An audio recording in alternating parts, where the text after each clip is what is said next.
नाज़रीन, मेरा नाम डॉक्टर जयपाल छाबड़िया है। मैं हेल्थ एक्सपर्ट हूँ और मेरा इंटरेस्ट होता है प्रिवेंशन पे। तो मैं अवेयरनेस के लिए बात करता रहता हूँ। तो आज मैं बात करूँगा HIV के बारे में, जो अक्सर आप HIV और एड्स का सुनते रहते हैं। HIV जो होता है उसका जो एब्रीविएशन है ह्यूमन इम्यूनो डेफिशिएंसी वायरस। ठीक है। अब ये कैसे असर करता है? जो HIV होता है वो बॉडी में ये वायरस जब इंटर होता है तो हमारे जो इम्यून सिस्टम है उसमें जो हमारे बॉडी के डिफेंसिव सेल्स होते हैं उनको वीक करता है, और वो इतना वीक कर देता है कि हमारा जो प्रोटेक्टिव सिस्टम सही काम नहीं करता। इसलिए जिसमें भी ये HIV वायरस इंटर होता है पेशेंट को, और उसकी अगर इम्यूनिटी कंप्रोमाइज़ होती है तो फिर वो डिफरेंट इन्फेक्शंस उसको अटैक कर देते हैं, और कई दफ़ा वो कैंसर भी उस पेशेंट को हो जाती है। तो ये HIV human immunodeficiency virus का काम है। दूसरा ये होता है कि कुछ लोग पूछते रहते हैं कि HIV और एड्स में क्या फ़र्क है। जैसे मैंने बताया कि HIV human immunodeficiency virus होता है, और ये एड्स के बोलते हैं auto immunity deficiency syndrome. AIDS भी HIV की स्टेज है, लेकिन ये एडवांस स्टेज है। अगर कोई भी पेशेंट को HIV वायरस अटैक करता है, वो सही प्रॉपर ट्रीटमेंट नहीं करता, तो वो फिर एड्स में चेंज होता है, मतलब उसकी एडवांस एक स्टेज हो जाती है। तो उसको ऑटो इम्यून डेफिशिएंसी सिंड्रोम बोला जाता है, एड्स। ये एडवांस स्टेज होती है HIV की। अब दूसरा ये पूछते हैं कि लोग कि ये पेशेंट एक आदमी से दूसरे आदमी तक HIV कैसे ट्रांसफ़र होती है। तो मैं समझता हूँ इसको ये समझने की ज़रूरत है, मोस्टली अनसेफ एक जो सेक्स के ज़रिए भी होती है, जैसे मेल की सीमेन से हो सकती है, और जो उसकी वजाइनल सिक्रेशन होती हैं और औरत की, उससे हो सकती है। ब्लड ट्रांसफ्यूजन से हो सकती है। ब्रेस्ट फीडिंग से हो सकती है। और प्रेगनेंसी के दौरान बच्चे को जो, या डिलीवरी के दौरान माँ की तरफ से ब्लड जो उसका होता है शिफ्ट हो जाता है, उसके ज़रिए भी ये बच्चे को लग जाती है। हाँ, तो हमें इन चीज़ों से ख्याल करना है, तो एक आदमी से दूसरे को ना लगे। अच्छा, ये भी है, पूछते हैं कि पाकिस्तान में क्या कॉमन वेज हैं जिसके ज़रिए ये HIV फैल रही है। क्योंकि पाकिस्तान में इस वक्त अंदाजे से 3.5-4 लाख पेशेंट HIV के हो गए हैं, और पाकिस्तान में जो ये इसलिए बढ़ रही है क्योंकि एक तो अनसेफ सेक्स भी उसमें काज होता है, और जैसे ट्रांसजेंडर होते हैं इनका भी एक एनुअल चेकअप होना चाहिए कि उनके साथ जो लोग सेक्स करते हैं और उसको अगर HIV है तो वो दूसरे को लग जाती है। प्रॉस्टिट्यूशंस जो होती हैं उनका एक एनुअल चेकअप होना चाहिए HIV का।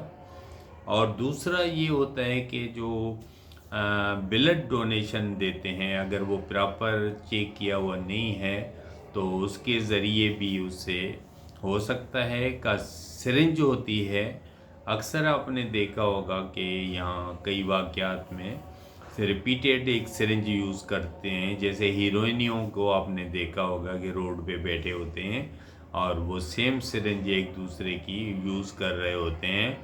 तो सेम सिरिंज यूज़ करने से एक HIV पेशेंट का जब ब्लड लगा हुआ नीडल दूसरे में जाता है तो उसका हो जाता है। या अगर हॉस्पिटल्स के अंदर प्रॉपर चेक ना किया गया हो, पेशेंट को HIV हो और उस पे जो सर्जरी की जाए तो उसके जो सर्जिकल इंस्ट्रूमेंट्स हैं वो प्रॉपर स्टरलाइजेशन के बगैर दूसरे पे अगर मरीज़ पे यूज़ हो तो उसके ज़रिए भी हो सकता है। आप बार्बर्स के पास जाते हैं या ये कान छेदने लोग छिदवाने के लिए जाते हैं या डेंटल के पास जाते हैं तो वहाँ भी प्रॉपर स्टरलाइजेशन ना हो या बार्बर्स के पास न्यू ब्लेड यूज़ ना किया गया हो, लेकिन बार्बर्स के पास जैसे सीज़र से एक पेशेंट के दूसरे पेशेंट पे यूज़ होती हैं या कंघी यूज़ होती है तो वो उससे वो ये ट्रांसफ़र नहीं होती है HIV। हाँ, अगर उसी में सीज़र में उसको ब्लड निकला हो HIV का, वो लगा हुआ हो ब्लड उसका, और वो दूसरे पेशेंट को जब वो कंघी करता है और उसको भी अगर कोई कट लग जाए और वो ब्लड उसको चली जाए तो ये अलग बात है, लेकिन विदाउट कट और विदाउट उसके ब्लड लगे हुए कोई सीज़र और ये कंघी ये सब इंस्ट्रूमेंट सेफ होते हैं, लेकिन ब्लड उसका हमेशा न्यू यूज़ करना चाहिए और रेज़र उनका जो वो रिपीटेडली नहीं यूज़ करवाना चाहिए उसका बार्बर के पास। तो इसलिए इसका ख्याल करना चाहिए। और ये भी है जैसे मैंने ब्रेस्ट फीडिंग का बताया तो माँ को अगर HIV है तो ब्रेस्ट फीडिंग उस बच्चे को नहीं करवानी चाहिए। अच्छा, ये भी एक सवाल पूछा कर जाता है कि क्या HIV किसी आदमी से हैंडशेक करने से, फूड बांट शेयरिंग करने से, साथ बैठने से, इन तमाम चीज़ों से हमें निकलना चाहिए कि किसी भी HIV पेशेंट के साथ हम हैंडशेक करते हैं या साथ बैठते हैं या उसको खांसी ज़ुकाम होता है तो या हगिंग करते हैं तो इससे वो HIV स्प्रेड नहीं होती है, तो ये हमें समझना है। तो हमें उनको आइसोलेट करने की इस तरह सोसाइटी में ज़रूरत नहीं है। HIV पेशेंट से हम मिल सकते हैं, बात कर सकते हैं, बैठ सकते हैं, एक कमरे में रह भी सकते हैं। अच्छा, इसमें ये पूछा जाता है कि अर्ली सिम्टम्स क्या हैं, निशानियाँ। उसमें फ्लू लाइक सिम्टम्स होते हैं, किसी को भी HIV होगा तो एक बुखार, उसके गले में सुरसराहट या दर्द या थकावट, टायर्डनेस, फटीग, तो इस तरह के सिम्टम फ्लू लाइक उसमें सिम्टम डेवलप होते हैं। और कई दफ़ा ऐसा भी होता है कि पेशेंट को बिल्कुल सिम्टम नहीं होते, लेकिन जिस पे शक किया जाता है उसको हम टेस्ट करवाते हैं तो उसमें भी HIV निकल आता है। अच्छा, इसमें पूछा जाता है कि can person have HIV without symptom. Yes, जैसे मैंने बताया कि कुछ लोगों पे अगर हमें शक होता है कि इसने सिम्टम्स उसको नहीं हैं लेकिन उसने अगर अनसेफ सेक्स की है या उसने ब्लड प्रॉपर उसको लगा है लेकिन प्रॉपर उसका स्क्रीनिंग किया हुआ नहीं है, मतलब किसी पे भी हमें शक जाता है तो ऐसा हो सकता है समटाइम्स कि हेल्दी लोगों में हमें जिसमें शक हो उसमें HIV निकल सकता है। ठीक है।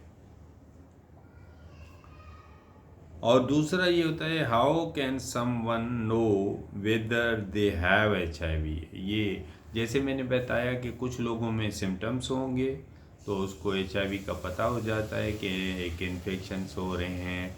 जैसे रिसेंटली एक कराची में वाक़या हुआ था, एक हॉस्पिटल, मैं उसका नाम नहीं लूँगा, उसमें मैंने भी विज़िट किया था। तो एक बच्चा था जिसका बुखार ख़त्म नहीं हो रहा था तो उसको एक बड़े हॉस्पिटल में भेजा गया, उसका भी मैं नहीं नाम ले रहा हूँ। तो उन्होंने जब वहाँ गया तो उन्होंने जब HIV स्क्रीनिंग की तो वहाँ पॉजिटिव आया।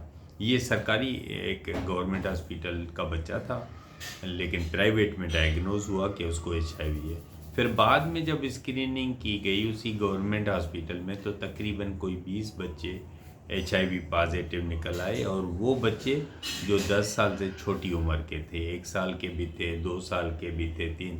तो हमारे पाकिस्तान में इस तरह एक लाड़काना में वाक़या हुआ था जहाँ बहुत सारे बच्चे HIV पॉजिटिव निकल आए थे। तो हमें इसका बहुत केयर करना है। अच्छा, what HIV test are available in Pakistan? Pakistan में जो HIV टेस्ट होती हैं, एक तो एंटीबॉडी टेस्ट होती है, एक एंटीजन एंटीबॉडी कम्बिनेशन टेस्ट होती है, एक PCR वायरल टेस्ट होती है। जैसे कोरोना के ज़माने में आपने देखा होगा कि हम PCR टेस्ट करवाते थे, जो लोग बाहर फ्लाइट में जा रहे थे दूसरे मुल्कों में, तो उनको PCR टेस्ट करवाना पड़ रहा था। तो ये वायरल PCR टेस्ट HIV के लिए भी होता है। तो ये 3 टेस्ट हैं जो पाकिस्तान में अवेलेबल हैं और ये किए जाते हैं। और दूसरा है कि how does stigma affect having with HIV and living with HIV with without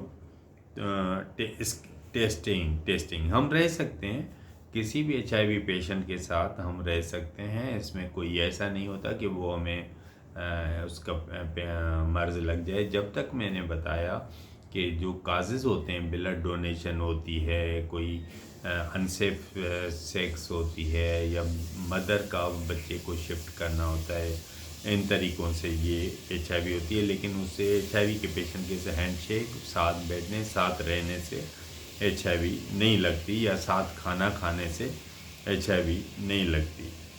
What immediate measures recommend to control HIV outbreak? अब मैं रिकमेंड करूंगा पाकिस्तान में गवर्नमेंट को बहुत सारे मेयर्स लेने चाहिए। जैसे मैंने बताया, ट्रांसजेंडर भी काज कर रहे हैं, प्रोस्टिट्यूट्स काज कर रही हैं, अनसेफ सिरिंजिंग काज कर रही है। तो गवर्नमेंट को इस पर सख्ती करनी पड़ेगी। या अनस्टलाइज्ड मेयर्स भी यहाँ हो रहे हैं, डेंटल में, सर्जरीज़ में। तो गवर्नमेंट को इसमें सख्ती करनी पड़ेगी कि प्रॉपर स्क्रीनिंग हो। हर पेशेंट की जो सर्जरी होती है उसकी HIV टेस्ट होनी चाहिए। ब्लड डोनेशन जहाँ भी होता है प्रॉपर स्क्रीनिंग होनी चाहिए। अगर माँ को HIV पॉजिटिव है तो उसकी प्रॉपर उसको काउंसलिंग ज़रूरी है, उसमें करना चाहिए। हमारे पास हीरोइन के जो लोग, ये नशा करने वाले लोग हैं, वो रिपीटेड सेम सिरिंज यूज़ कर रहे हैं। जैसे मैंने हॉस्पिटल का बताया, वहाँ सिरिंज यूज़ करने से कई बच्चों को पॉजिटिव HIV वो पॉजिटिव निकल आए। तो इन तमाम मेयर्स पे गवर्नमेंट को सख्ती से अमल करना पड़ेगा। अवेयरनेस देनी पड़ेगी लोगों को। अवेयरनेस नहीं है हमारे यहाँ, लोगों को पता नहीं है। जब तक आप बताएंगे नहीं तो प्रिवेंशन पे काम करना बहुत ज़रूरी है। और जिनको HIV हो चुकी है तो उनका प्रॉपर ट्रीटमेंट करना बहुत ज़रूरी है। तो पाकिस्तान में जब तक हम ये अगर HIV पे अपने मीडिया के ज़रिए सिलेबस में भी लेसन होना चाहिए। और ये भी अगर किसी को भी ये है, कुछ लोग होते हैं जिनको टेस्ट नहीं करवाते, हम अगर एडवाइस करते हैं उनको डर लगता है कि मुझे पॉजिटिव न निकल आए, तो मैं समझता हूँ उनको करवानी चाहिए। और जिनको अगर है तो उनको बताने में भी शर्म नहीं आनी चाहिए कि दूसरों को भले उनका पता हो, और लेकिन हमें एज अ सोसाइटी उनकी रिस्पेक्ट करनी चाहिए। उनसे हमें नफ़रत हेट नहीं करनी चाहिए और उनको अपने सोसाइटी में कबूल करना चाहिए अगर उनको हो गई है, लेकिन उनका प्रॉपर ट्रीटमेंट होना चाहिए। मैं समझता हूँ HIV पे जो मैंने बात की है ये आप दूसरों से भी शेयर करें कि उनको नॉलेज हो। और पाकिस्तान में जो इस वक्त तकरीबन कोई 4 लाख के करीब HIV पेशेंट हो गए हैं और बहुत ही ये बढ़ रही है HIV, तो हम इसको कंट्रोल कर सकते हैं अवेयरनेस देने से और लोगों को बताने से। Thank you very much.